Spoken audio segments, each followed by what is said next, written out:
Hey guys, Dave from Nerdarchy, for nerds and by nerds, talking to these nerds. Nathan Nerdarch. Nerdarchy Ted. And today we're going to delve into Starfinder classes, and we're going to be speaking about the Envoy.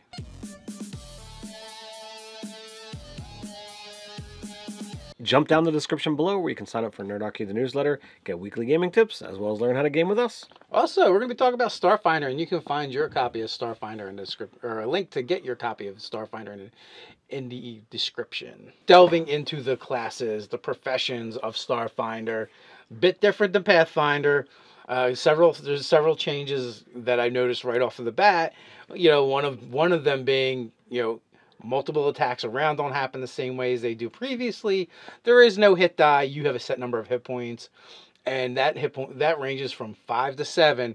And today we're going to open up and start talking about the Envoy. And since I just mentioned hit points, they're in the kind of like in the middle there with 6. And you can find that on page 60 of the Starfinder book. So the Envoy is, one of those, skill-heavy characters. It's a face character, and it is built with loads of options. Yeah, they get the most skill ranks in the game, and that's 8. That is pretty incredible. Their primary ability is charisma, so they're going to make a face character. So if I had to compare this to a Pathfinder class, I would compare it to the Bard, but it's quite different than the Bard.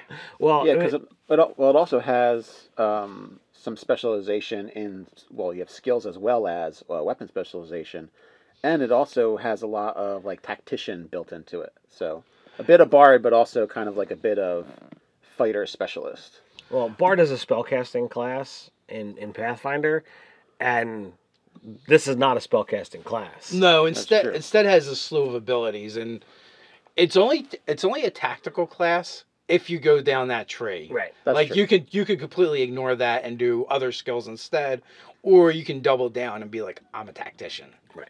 So as far as proficiencies, they get light armor. And for weapon proficiencies, we're looking at basic melee weapons, grenades, and small arms. So if you're talking about Star Wars, this is kind of like the smuggler in that regards. You could definitely play a Han Solo type character and be an Envoy. Absolutely. He's definitely got the charisma to kind of pull this stuff off. He's incredibly skilled, and I would have to say of them, he's a very good face character for the trio. Right, or you could even be like a Lando Calrissian, or a Leia type character, like the diplomat. There are so many ways you can go with the Envoy. They're very diverse. It may actually be one of the most diverse character classes in the Starfinder system. I read through Solarian when I was playing, the premiere game, and then when I read Envoy, I'm like, wow, this is so much more than that one, because the options are just incredible in Envoy with so many things to choose from. It's really, I don't want to say limitless, but close to. There's a lot of different directions you can take it. And then when you think about after making all these choices, you can select a theme and put it on top of this. It's crazy amounts of possibilities for it. I want to say of the classes, this one might take the most work beforehand, figuring out what kind of Envoy you're going to be, what your character is going to be like, because the choices that you make throughout your character's growth and arc are going to be very important, because there's a lot of ability trees. So if you want to be good at a certain thing, you're going to have to start in the beginning, with that and work your way through. Yeah, you have to have a goal in mind so that you can work towards it. Because if you were like, oh well, I'm 18th level now, and I really wanted this thing, but I needed to make that selection back at level 6. Yeah, and I would say as well with Envoy, I would think of making a character concept that you want to do. Do you want to take the diplomat way, or do you want to be more of the super face character dealing with people and situations, or do you want to be more of the tactician? Kind of set that in your mind ahead of time, and then go through and see what you're going to be plotting out. Because otherwise, I think you can kind of get, ooh, this looks great, and then you don't have your character plotted focused. out. Yeah. This kind of sums it up right here. You might be a trickster, hustler, or a con artist, or you might serve as an actor, an ambassador, or a business person. That is a huge, diverse group of things. That's Lando or Leia. Yeah, if you want to compare it to Star Wars. Absolutely. Now, if you're getting into the crunch for their attack bonus, they have the second best in the game, And then for their saves, of course, it's the same as Pathfinder. We have fort, reflex, and will saves. Well, their good saves are going to be reflex and will, so they're well rounded there. And then like Nate was saying, they also get weapon specialization later on in the weapons that they can use. So they do have combat capabilities, and then depending on the path you go down for your envoy improvisations, is going to determine how that works. Also, like, they're very skill oriented as well. Not only do they get the most skills in the game, but they get several abilities that make them even better at those skills. One of those would be their expertise, right?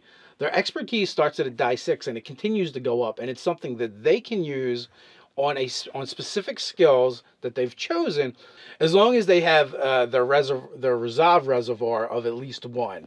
So they're constantly going to be really good at those skills. Like I said, starts at a die 6, and then they start getting bonuses to that, pluses, and eventually goes up to a die 8. There gets to a point where they basically get to roll two dice and pick the better one. So they get some really good stuff. And then in addition to that, they get skill expertise, right? Well, that is actually either letting them use a skill in a different way or getting better at it. Both of these they get more of as they go up. So, like, this is definitely putting the skill in Skill Monkey with this character type. Absolutely. So the only last thing worth noting is, and we kind of went over this a little bit in our flip through, if you saw that, and that is where each of the character classes, they kind of pair the character class up with a theme to give you, okay, this is the type of character you wanted to play. Yeah, they give it a new name, so it's like a new archetype of... So each class, they do basically 4 themes out of the typical 9, and they say, okay, if you want to play a Envoy outlaw, you become a scoundrel. So that's Han Solo. Right, and so and like you said, they give 4, and you have a negotiator, which is the icon theme. You have the military officer, ace pilot, but I can see that being soldier as well, just as easily. And you have the ambassador, Xeno Seeker. So they give the mix up, and then they kind of tell you what are the important stats and what Envoy improvisations to take, what expertise talents to use. It also talks about what feats you would want to take, and then they each give 5 skills that you should probably have if you're going down that path. Now, mind you, that still gives you 3 to play with, plus your intelligence modifier.